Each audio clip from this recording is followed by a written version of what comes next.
Hi అండి. అందరికీ నమస్కారం. Welcome to my channel. ఈ వీడియోలో ఏపీ కేబినెట్ భేటీలో 30% ఐఆర్ ప్రకటనకు సీఎం గ్రీన్ సిగ్నల్. దీనికి సంబంధించిన పూర్తి వివరాలు ఈ వీడియోలో తెలుసుకుందాము.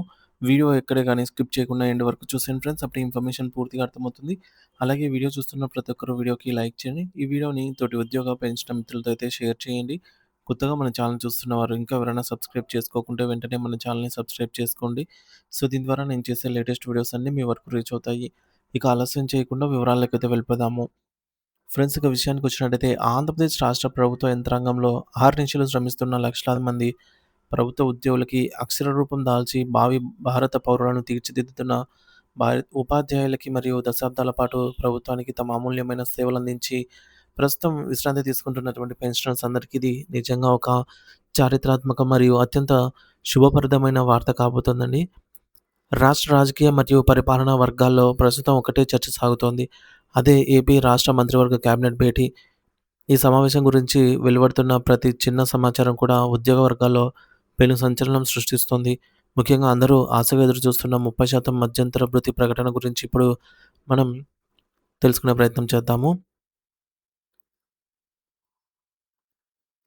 ఆంధ్రప్రదేశ్ రాష్ట్ర పరిపాలనా కేంద్రంగా విరాజిల్లుతున్నటువంటి అమరావతి నగరంగా వేదికగా సో, ఏపీ క్యాపిటల్ రీజియన్ అమరావతిలో ఈ నెల 24వ తేదీన మధ్యాహ్నం సరిగ్గా 3 గంటల సమయానికి అంటే రేపటి రోజున గౌరవనీయుల ముఖ్యమంత్రి గారు శ్రీ నారా చంద్రబాబు నాయుడు గారైతే వీరి అధ్యక్షతన రాష్ట్ర మంత్రివర్గ కేబినెట్ సమావేశం అత్యంత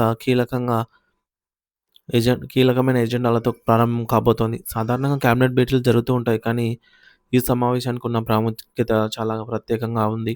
ఎందుకంటే ఈ భేటీ కేవలం సాధారణ పరిపాలన నిర్ణయాల కోసం మాత్రమే కాకుండా రాష్ట్ర ఆర్థిక ముఖ చిత్రాన్ని మార్చే శ్రామిక అభివృద్ధి అంశాలపై కూడా దృష్టి సారించనుంది.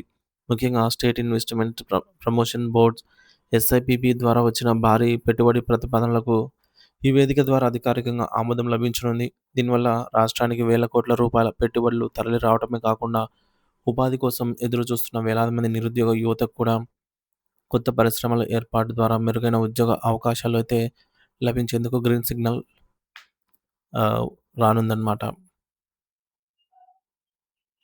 అయితే పారిశ్రామిక అభివృద్ధి ఒకటే ఒక ఎత్తైతే రాష్ట్రంలో ఉద్యోగ లోకం మొత్తం ఈ భేటీని తమ జీవితాల్లో వెలుగులు నింపే ఒక ఆశాకిరణంలాగా భావిస్తోంది. గత కొంతకాలంగా పరిష్కారం కాకుండా పెండింగ్‌లో ఉండినటువంటి జటిలమైన సమస్యలకు, ఆర్థిక ఇబ్బందులకు ఈ సమావేశంలో ఒక శాశ్వత మోక్షం లభిస్తుందని ఉద్యోగ వర్గాలు చాలా బలంగా విశ్వసిస్తున్నాయి. ముఖ్యంగా 30% ఐఆర్ ప్రకటనకు సంబంధించి రాష్ట్ర వ్యాప్తంగా చర్చలు మరోసారి మిన్నంటుతున్నాయి. సోషల్ మీడియా వేదికగా సోషల్ మీడియా నుంచి సచివాలయం నడవ వరకు కూడా ప్రతి చోట ఇదే హాట్ టాపిక్ అయింది. ఎన్నికల సమయంలో ఉద్యోగులకు ఇచ్చిన హామీలను నిలబెట్టుకోవడంలో భాగంగా ప్రస్తుతం కూటమి ప్రభుత్వం ఈ అంశంపై అత్యంత సాహసోపేతమైనటువంటి మరియు కీలకమైన నిర్ణయం తీసుకునే దిశగా చకచక పావులు కదుపుతోంది. ప్రభుత్వం మరియు వివిధ ఉద్యోగ సంఘాల ప్రతినిధుల మధ్య ఇప్పటికే జరిగిన ప్రాథమిక చర్చల సారాంశాన్ని క్యాబినెట్‌లో భేటీలో ప్రవేశపెట్టి దానిని అధికారికంగా ఆమోదముద్ర వేసే అవకాశం అయితే మెండుగా కనిపిస్తోంది.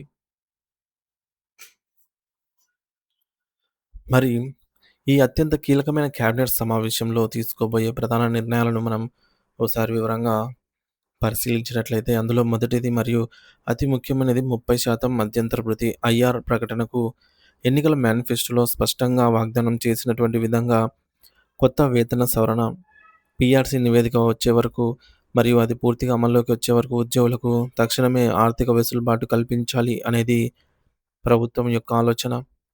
మరి ఈ 30% ఐఆర్ వల్ల ప్రతి ఉద్యోగి మరియు పెన్షనర్ పొందే నెలవారీ వేతనంలో గణనీయమైన పెరుగుదల అయితే కనిపిస్తోంది. మరి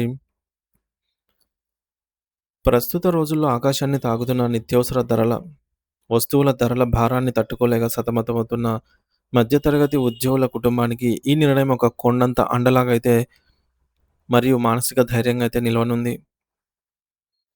ఇక రెండవ అతి ముఖ్యమైన అంశం ఏంటంటే కొత్త పీఆర్సీ 12వ పీఆర్సీ అండి. 12థ్ పే కమిషన్ తక్షణమే నియమించాలని ప్రభుత్వం సంకల్పించింది. అంటే కమిషనర్ నియామకము. ఉద్యోగుల వేతన సవరణ ప్రక్రియ ఏమాత్రం ఆలస్యం చేయకుండా నిర్ణీత గడువులోగా పూర్తి చేసేలాగా ఈ కమిషన్‌ను ఈ కమిషన్‌కు యుద్ధ ప్రాతిపదికన ఆదేశాలైతే జారీ చేయనున్నారు. ఈ కమిషన్ నియామకం అనేది కేవలం ఒక పరిపాలనా ప్రక్రియ మాత్రమే కాదు. ఇది భవిష్యత్తులో ఉద్యోగుల ఫిట్‌మెంట్, గ్రాట్యుటీ పరిమితి పెంపు మరియు ఇతర ముఖ్యమైన అలవెన్స్‌ల ఖరారుకు ఒక బలమైన పునాదిగా అయితే మారుతుంది. మరి దీనివల్ల ఉద్యోగుల సర్వీస్ నిబంధనల్లో కూడా సానుకూల మార్పు వచ్చే అవకాశం అయితే మెండుగా ఉంది. సో, మరొక ముఖ్యమైన అంశం ఏమిటంటే గత ప్రభుత్వ హయాం నుండి నిలిచిపోయినటువంటి పెండింగ్ డీఏలు మరియు పెన్షనర్లకు సంబంధించి డీఆర్ చెల్లింపులు. ఎంతో కాలంగా ఎదురు చూస్తూ ఉన్నటువంటి కరువు భత్యం, డీఏ బకాయిలపై ఈ సమావేశంలో ఒక స్పష్టమైన మరియు పారదర్శకమైన షెడ్యూల్ అయితే రాబోతుందండి. ఏ ఏ నెలల్లో, ఎన్ని విడతల్లో ఈ భారీ బకాయిలను విడుదల చేయాలో వివరించే ఒక ప్రత్యేక ఆర్థిక ప్రణాళికను ప్రభుత్వం అయితే ఖరారు చేయబోతోంది. సో, మరీ ముఖ్యంగా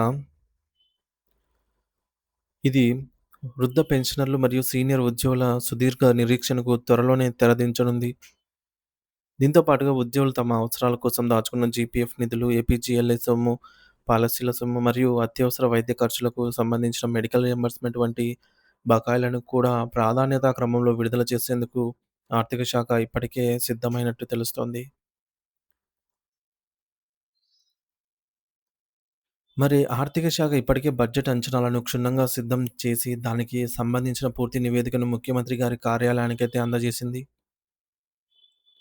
ఈ సమావేశం కేవలం సాధారణ చర్చలకే పరిమితం కాకుండా, ఉద్యోగుల బ్యాంకు ఖాతాల్లో నేరుగా నగదు జమ అయ్యేలాగా ఒక పక్కా ఉత్తర్వులు వెలువడే అవకాశం ఉందని సచివాలయ వర్గాలైతే చెబుతూ ఉన్నాయి. సో, మరి మొత్తంగా పరిశీలిస్తే ఆంధ్రప్రదేశ్ ప్రభుత్వం ఉద్యోగులకు సంబంధించి ఈ ఫిబ్రవరి నెలలో ఒక సరికొత్త అధ్యయనానికి మరియు చారిత్రాత్మక మార్పుకి పునాది కాబోతోంది. ప్రభుత్వం నుండి వచ్చే అధికారిక ప్రకటన ఉద్యోగ కుటుంబాల్లో ముందస్తు పండుగ సంబరాలను నింపుతోందని మనందరం ఆశిద్దాం. సో, ఈ క్యాబినెట్ భేటీలో ఇంకా ఏ ఏ సమస్యలపై నిర్ణయాలు తీసుకుంటే బాగుంటుంది అని మీరు భావిస్తూ ఉన్నారో, సో, తప్పకుండా కామెంట్ అయితే చేయండి. సో, ఈ సమాచారం మీకు నచ్చినట్లయితే వీడియోని లైక్ చేయండి. ప్రభుత్వం పీఆర్సీ కమిషన్ వేయాలా? లేక నేరుగా ఐఆర్ ప్రకటించాలా? లేదంటే ఫిట్‌మెంట్‌తో పీఆర్సీని ఇంప్లిమెంట్ చేయాలనే మీ యొక్క విలువైన అభిప్రాయాన్ని అయితే కామెంట్ ద్వారా తెలియజేయండి. క్యాబినెట్ భేటీ ముగిసిన వెంటనే వెలువడే తాజా అప్డేట్స్‌ను మళ్ళీ తదుపరి వీడియోలో అయితే మనము తెలుసుకునే ప్రయత్నం చేద్దాము. సో, ఇది ఫ్రెండ్స్ ఈ నెల 24వ తేదీ అంటే రేపటి రోజున మనకు ఏపీ క్యాబినెట్ భేటీ 3 గంటలకు అయితే జరగనుంది. సో, క్యాబినెట్ భేటీ ముగిసిన అనంతరం తీసుకున్న నిర్ణయాల గురించి అయితే చర్చిద్దాము. Thank you for watching this video.